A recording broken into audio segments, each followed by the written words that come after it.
Imagine being on a small island like Samoa, living peacefully. And then one day, Measles Outbreak. Come on now, dog.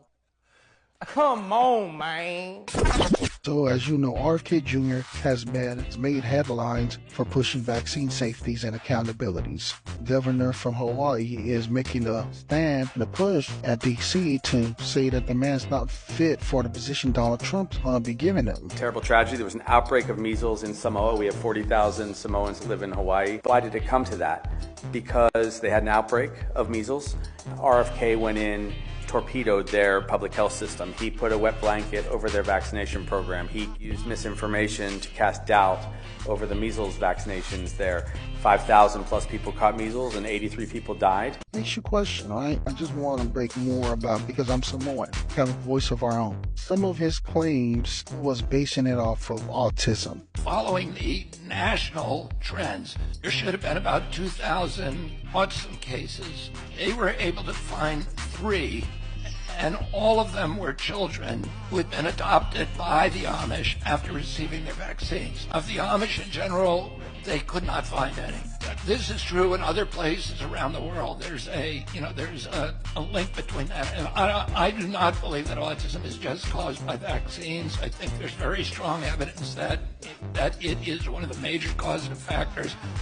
But what debunkers that is because of science. Why didn't I flinch?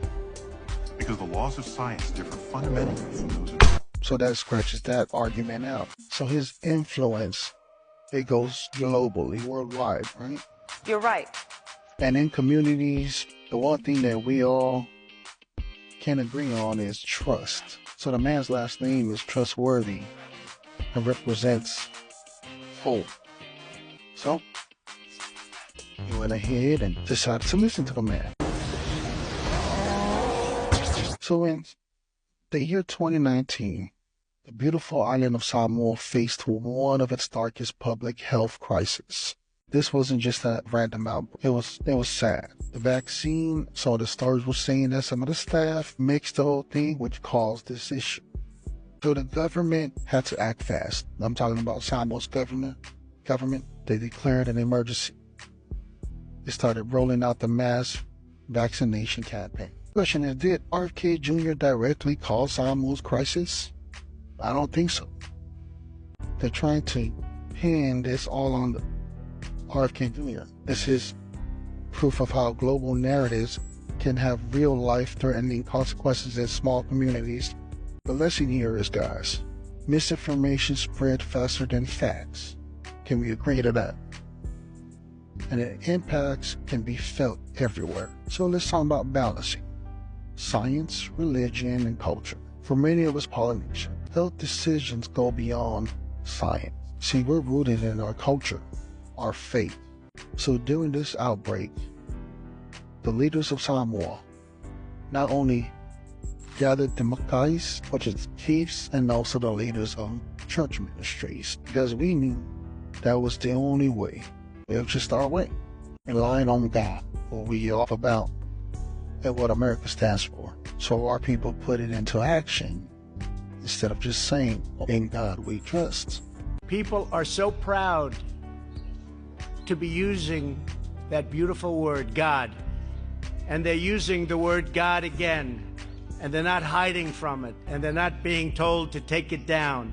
And they're not saying we can't honor God. In God we trust. So important. Well, the rest is history, because you see the island is prospering. And the lessons about this man is, so what do we learn about it? Misinformation, addressing it critical, public health, but it must always be grounded in solid evidence, all right? And then again, we can't even really agree on that too, because even though that the data will show that this, according to science or the numbers, it can't predict the future. It can't. What's the key?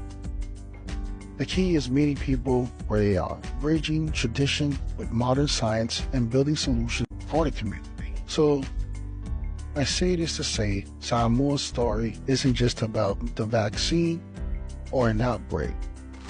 It's about trust, culture, and how misinformation can destroy lives. We see that on the main media, CBS, Fox, CNN, social media, and like famous people coming on here telling us some bullshit. But if we stand together, man, we can create a world where we can only hope for a better place, right? But who we kidding, yo? The government of America is trying to shut down TikTok here in the U.S. They're trying to close our mouths, shut us down, guys. And the only way we can make this happen is by us standing together, giving back to the man and be like, hey, chill out. Let me bring this up, man, because it's either Robert Kennedy could be right and he could be wrong. That's for y'all to decide, man. Anyways, I just got on this live just to test this out, something that we will be bringing forward. If you like what you heard, find it interesting, share it with your friends and family, man. This is Moafanua. You can find us on our YouTube channel. That's what we got, baby.